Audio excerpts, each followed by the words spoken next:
Hello viewers, आज के इस लेक्चर में हम बात करेंगे उत्तर मामलुक शासक या उत्तराधिकारियों की या बलबन के उत्तराधिकारियों की और किस तरह से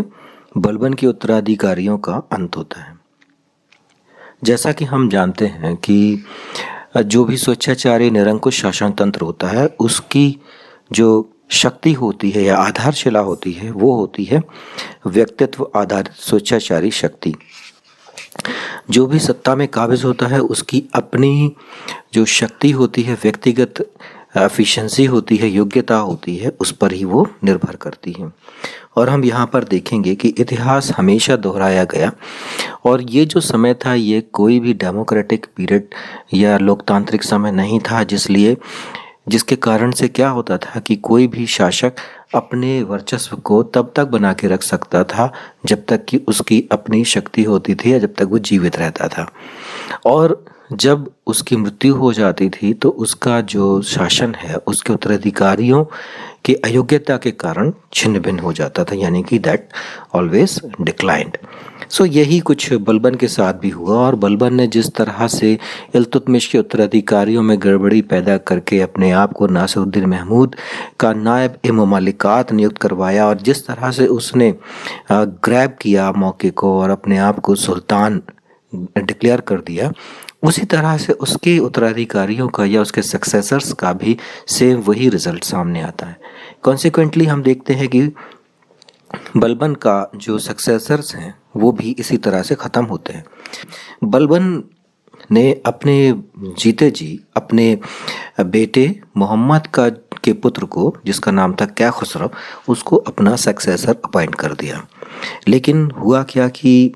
उसकी मृत्यु हो जाने से after his death in 1287 AD, Balban के बाद जो दिल्ली का कोतवाल था उसका नाम था फखरुद्दीन मोहम्मद। उसने एक कॉन्स्पिरेसी शुरू की और उसने क्या किया कि बलबन ने जिस अपने पुत्र कैखुसरव को, जो कि मोहम्मद का बेटा था,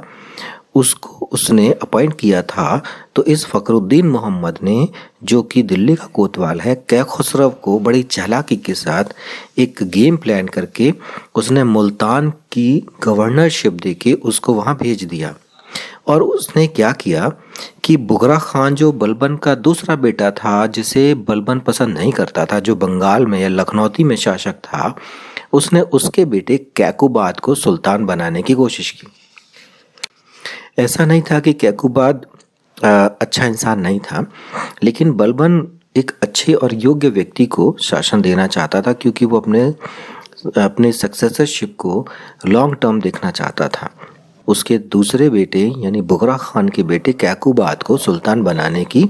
एक कोशिश की और उसमें वो सफल भी रहा। और कैकुबाद जिस समय उसका कोरोनेशन हुआ, जिस समय उसका राज्याभिषेक हुआ, वो केवल 17 या 18 साल का था, उसकी उम्र इससे ज़्यादा नहीं थी और वो बहुत ही सिंपल और बिल्कुल ही जेंटल पर्सन था। लेकिन फखरुद्दीन जो था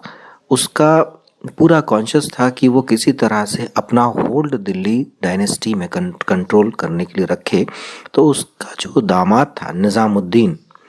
उसने क्या किया कि he wanted to turn this gentleman named Kekubad as a addict of liquor, and he wanted to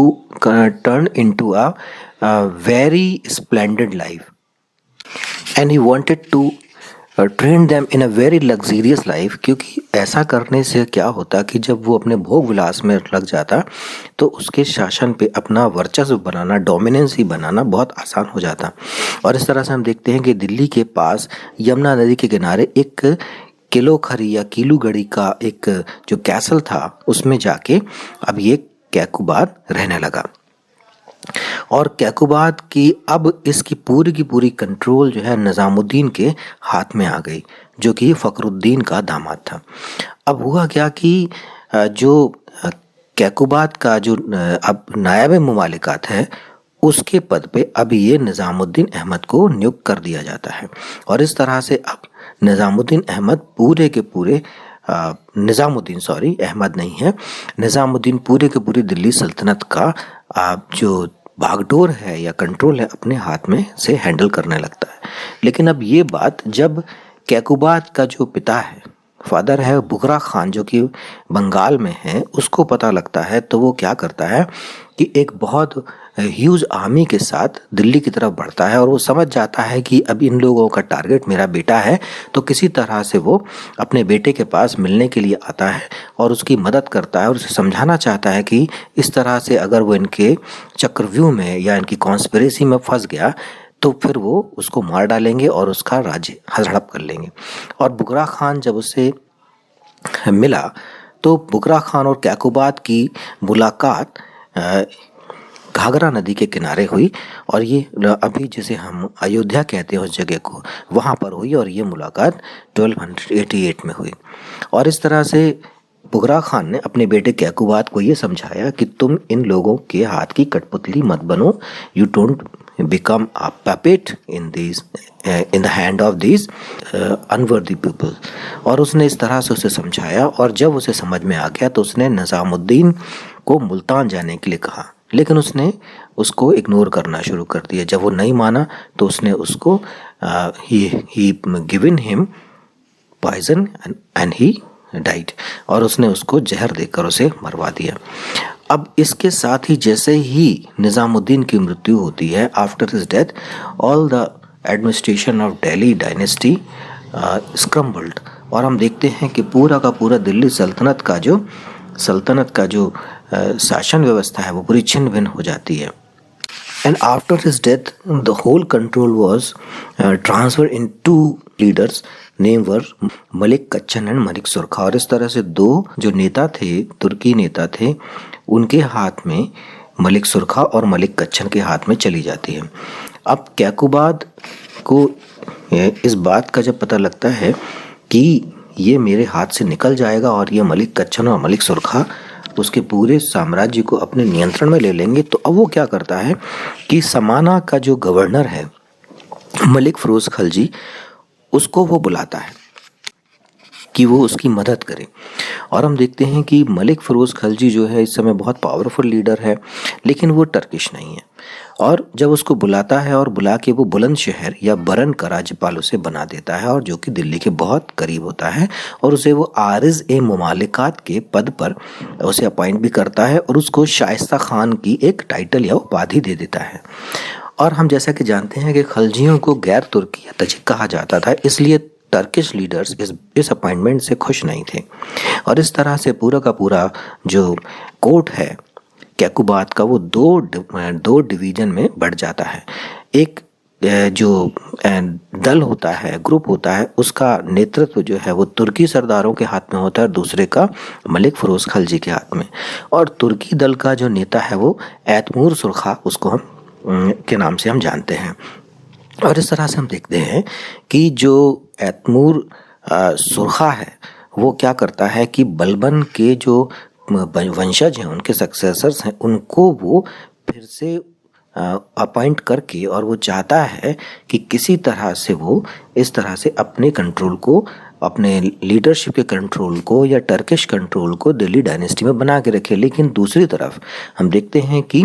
जो फिरोज खलजी हैं वो चाहते हैं कि किसी तरह से उनका नियंत्रण बना रहे। और इस तरह से हम देखते हैं कि ये जो कॉन्स्पिरेसी है या खींचतान है, ये टसल चलता रहता है। और अनफॉर्चुनेटली एक्सीडेंटली क्या होता है कि जो कैकुबाद है वो पैरालाइज हो जाता है, और कैकुबाद के पैरालाइज हो जाने से ही उसका जो 3 साल का जो बेटा था उसका नाम था कयूरमस। और कयूरमस को जो तुर्की सरदार हैं वो जल्दी से उसका कोरोनेशन कर देते हैं और उसको गद्दी पर बिठा देते हैं और उसको शमशुद्दीन सेकंड का टाइटल देते हैं। और इस तरह से उसका नासरी चबूतरे पर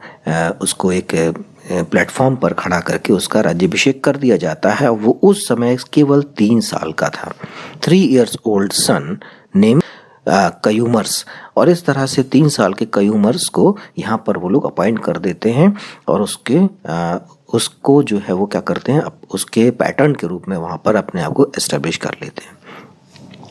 और दूसरी तरफ वो लोग क्या करते हैं कि जलालुद्दीन खिलजी और अन्य गैर तुर्की जो पावरफुल लीडर्स थे उनको पूरा मारने का एक प्लान बनाते हैं, लेकिन इसका पता जलालुद्दीन खिलजी को लग जाता है और वो क्या करता है कि मलिक कच्छन की हत्या कर देता है, उसको मार देता है और उसके बाद अपनी सेना के साथ बुलंदशहर से दिल्ली में प्रवेश करता है और दिल्ली में घुसते ही साथ मलिक फखरुद्दीन के बच्चों को वो अरेस्ट कर लेता है। और अब मलिक फखरुद्दीन और मलिक छज्जू को वो कहता है कि अब तुम लोग दोनों, मैं जो कहूँगा वो तुम्हें करना पड़ेगा और तुम लोग अब ये जो 3 साल का बेटा है सुल्तान का, जिस तुमने सुल्तान बनाया है, उसका तुम पैटर्न बन जाओ। लेकिन वो लोग उसको रिफ्यूज़ कर देते हैं, उसके प्रपोजल को। फाइनली जलालुद्दीन खिलजी तो ये चाहता ही था और वो अपने आप को इस नए बच्चे का जो सुल्तान है उसका पैटर्न अपने आप को डिक्लेयर कर देता है और इस तरह से वो पूरा कंट्रोल है वो अपने हाथ में ले लेता है। और फिर ठीक 3 महीने बाद जलालुद्दीन फिरोज खिलजी कयूरमस की हत्या कर देता है और उसे यमुना नदी में फेंक देता है। और इस तरह से last successor of the slave dynasty was also killed by a new dynasty that was established by Firoz Shah Khilji. और इस तरह से फिरोज शाह खिलजी आखिरी सक्सेसर को मार के नए वंश खिलजी वंश की स्थापना करता है और इस तरह से इल्बारी वंश का अंत हो जाता है। तो यहाँ पर हमने ये देखा कि जिस तरह से बलबन ने अपने वंश को एस्टेब्लिश करने के लिए इल्तुतमिश के सक्सेसर्स को हटा के उनके कॉन्स्पिरेसी करके अपने आप को एस्टेब्लिश किया। फाइनली उसके मरने के बाद ही उसकी 2 सक्सेसर्स ही पूरी तरह से दिल्ली सल्तनत पे बहुत लंबे समय तक नहीं राज कर पाए और इस तरह से उनका अंत हो जाता है और सिर्फ 3 साल के अंदर ही अंदर खिलजी डायनेस्टी एस्टेब्लिश हो जाती है।